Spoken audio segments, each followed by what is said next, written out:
नमस्कार, मी सीमाज किचनमध्ये तुम्हा सर्वांचे खूप खूप स्वागत आहे. मित्रांनो, तुम्ही पाहतच असाल आज आपण स्पेशल थाळी बनवलेली आहे, तीसुद्धा महाशिवरात्रीच्या उपवासासाठी. कारण महाशिवरात्रीचा उपवास खूप मोठा मानला जातो.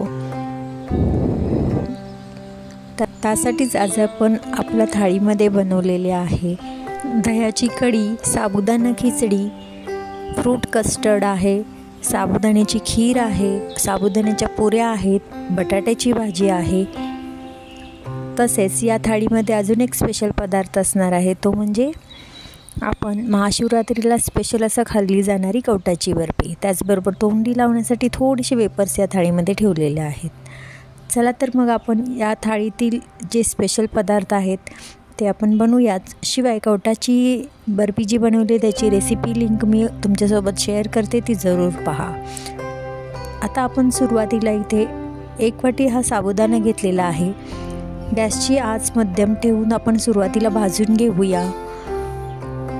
हा साबुदाणा थोडा वेळच भाजून घ्यायचा आहे, जास्त असं पूर्ण लाह्या होईपर्यंत भाजून घ्यायचा नाही आहे. भाजून घेतल्यानंतर थोडंसं थंड करून झाल्यानंतर याला मिक्सरमधून बारीक करून घ्यायचं आहे. बारीक करून झाल्यानंतर आपण याला चाळून घेणार आहोत, म्हणजे एकदम पीठ तयार करून घेणार आहोत. आता आपण सुरुवातीला गोड पदार्थ करूया. यासाठी कढईमध्ये थोडेसे 1 टीस्पून मी तूप घालून घेतलेले आहे. या तुपामध्ये ड्रायफ्रूट्सचे काप घालून घेतलेले आहेत. यामध्ये काजू, बदाम तुमच्या आवडीनुसार कोणतेही तुम्ही घालू शकता. हे तुकडे आपण तुपामध्ये परतून घ्यायचे आहेत. ही खीर मी 2 जणांसाठी करत असल्यामुळे इथे मी फक्त 1 कप दुधाचा वापर करणार आहे. मस्त ड्रायफ्रूट्स भाजून झालेले आहेत. आपण यामध्ये 1 कप दूध घातलेले आहे. यामध्ये मी 3 टेबलस्पून इथे मी साखर घातलेली आहे. तुम्ही तुमच्या आवडीनुसार घाला, कारण तुम्हाला किती गोड हवं आहे ते तुमच्या हिशोबाने तुम्ही घालू शकता.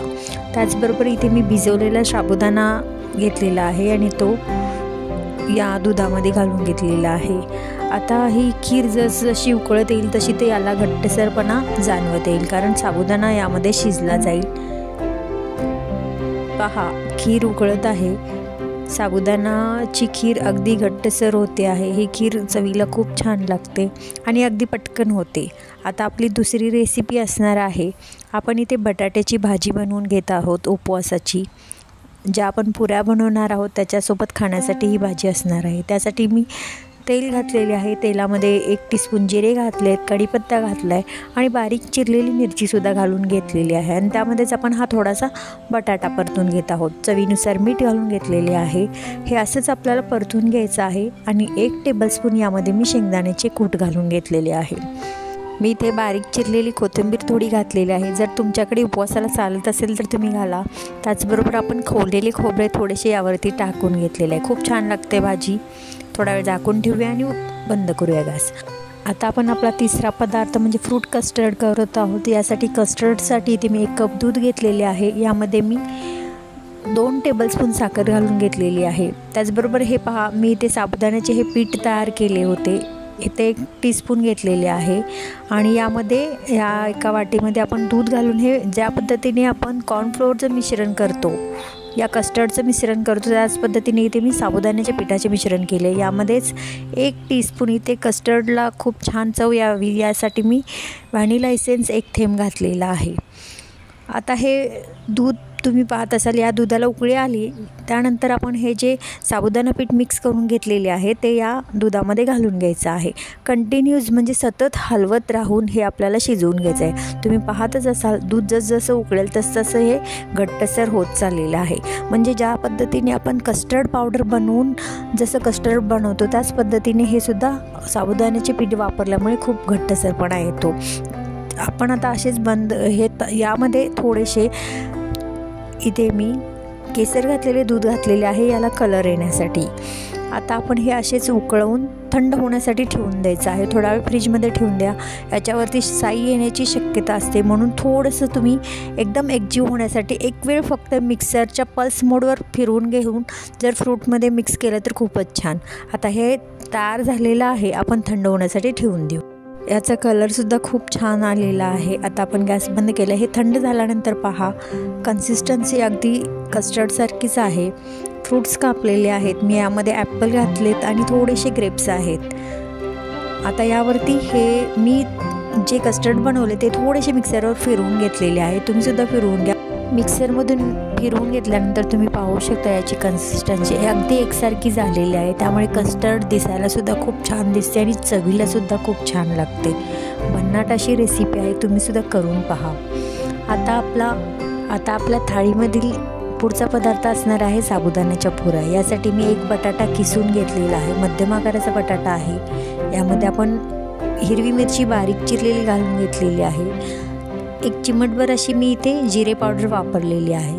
त्याचबरोबर चवीनुसार मीठ घालून घ्यायचे आहे. आणि हा पाहू शकता तुम्ही, हा मी साबुदाणा आटा आपण आता जो भाजून घेतलेला होता तो बारीक करून चाळणीमधून चाळून घेतलेला आहे. आता हा आटा आपण पूर्णपणे या बटाट्यामध्ये मिक्स करून घ्यायचा आहे, कारण आपल्याला अंदाज येईल की आपल्याला इथे पाणी किती वापरायचं आहे. त्यामुळे पूर्णपणे सुरुवातीला मिक्स करून घ्यायचं आहे.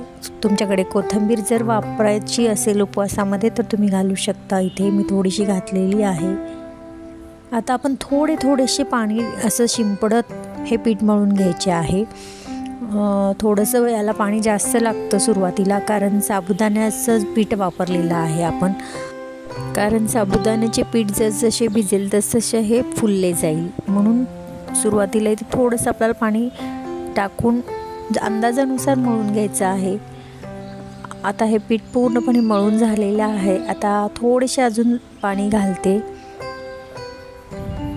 अगदी मऊसूत मळून घ्यायचं आहे. थोडंसं ओलसर जरी राहिलं तरी चालेल, कारण साबुदाणा फुलणार असल्यामुळे आपण थोडंसं ओलसरच करून घेऊया. आणि याच्यावर ओला कपडा टाकून थोडा वेळ झाकून ठेवलेलं होतं. 15 मिनिटांनी मी पाहिलं तर पहा, पीठ खूप छानरित्या झालेलं आहे. तरीसुद्धा अजून थोडंसं पाणी आणि तेल लावून पीठ मळून घेऊया आणि याचे छोटे छोटे गोळे तयार करून घेऊया. पहा, अशा पद्धतीने आपण संपूर्ण पिठाचे हे गोळे तयार करून घेतलेले आहेत.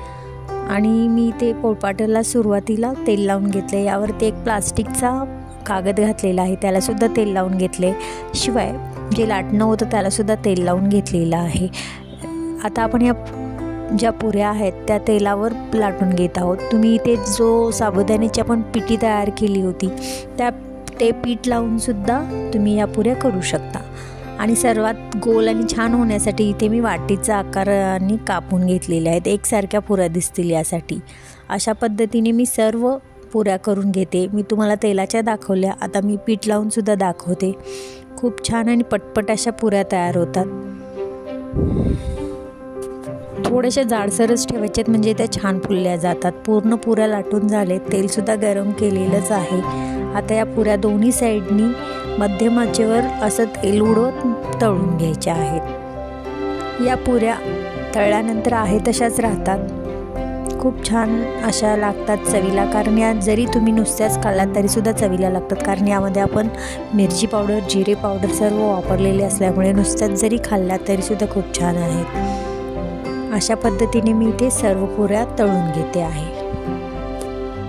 आता आपल्या थाळीमधील सर्वात शेवटचा पदार्थ असणार आहे, हे आपण दह्याची कढी बनवत आहोत. यामध्ये मी इथे अर्धा कप दही घेतले, त्यामध्ये चवीनुसार मीठ घातले, थोडे साखर घातले आणि 1 टीस्पून इथे मी शिंगाड्याचे पीठ वापरले आहे घट्टपणा येण्यासाठी. आता हे सर्व घालून आपण मिक्सरवर सुद्धा तुम्ही अशा पद्धतीने फिरवून घेऊ शकता. मी इथे हातानेच थोडेसे विस्करच्या मदतीने फिरवून घेते आहे, कारण मी एकदम थोडीशीच करत असल्यामुळे मी इथे हातानेच बनवते. आता आपण फोडणी देण्यासाठी इथे मी पातेल्यामध्ये तुपाचा वापर केलेला आहे. 1 टीस्पून तूप घातलेले आहे.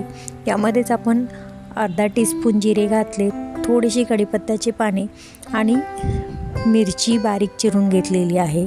2 हिरव्या मिरच्या आहेत. यामध्येच मी थोडासा बटाटा घातलेला आहे.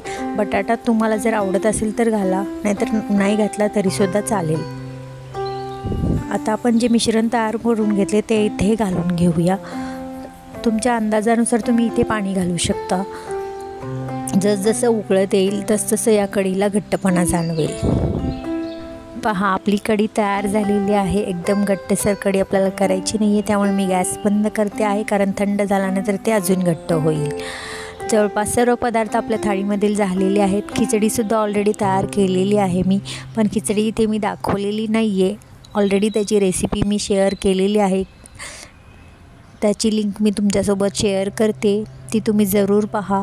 कारण एकदम खुली खिचडी म्हणतात त्या पद्धतीने आपण खिचडी बनवलेली आहे. तसेच कवटाच्या बर्फीची सुद्धा रेसिपी मी तुमच्यासोबत शेअर करते, तीसुद्धा पहा. आणि आजची थाळी तुम्हाला कशी वाटली त्याबद्दल कमेंट करायला विसरू नका. आणि रेसिपी जर नक्कीच आवडल्या असतील तर व्हिडिओला लाईक करायला विसरू नका, जास्तीत जास्त शेअर करा. आणि अशाच नवनवीन रेसिपीज पाहण्यासाठी सीमाज किचनला सबस्क्राईब करा आणि बाजूला जे बेल आयकॉन आहे ते प्रेस करायला विसरू नका. त्याचबरोबर आपण पुन्हा भेटूया अशाच एखाद्या नवीन रेसिपीसोबत. तोपर्यंत स्वस्त खा, मस्त राहा, नेहमी आनंदी राहा. धन्यवाद.